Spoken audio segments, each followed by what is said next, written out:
చిన్న మాట, ఆకాశమంత ఎత్తు ఎదిగిన తర్వాత ఎవరైనా గౌరవిస్తారు. మనం నేల మీద ఉన్నప్పుడు కూడా గౌరవించేవారే మనవారు. బాగా కోటీశ్వరులు, ఏమి లేనుడు ధనవంతులైతే వానికి నమస్తలు పెడతారు, మన కారును చూస్తారు, వాళ్ళ బట్టలను, మనుషులను, నగలను చూసి వాళ్ళను ఆకాశమంతా ఎత్తు ఎదిగిన తర్వాత ఎవరైనా భూమి మీద ఉన్నప్పుడు కాదు. మనము నేల మీద ఉన్నప్పుడు కూడా గౌరవించేవారే మనవారని మనము గ్రహించాలి. మనవారే అని మనం గ్రహించాలి.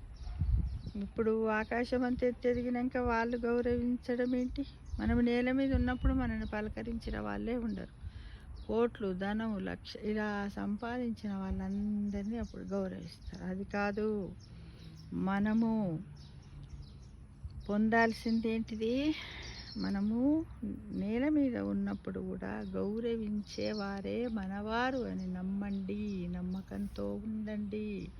అలాంటి వాళ్ళతోటే మనం ఫ్రెండ్షిప్ చేద్దాము. అలాంటి వాళ్ళు లేకపోతే వాళ్ళను మనలాగా మార్చడానికి ప్రయత్నిద్దామా మరి?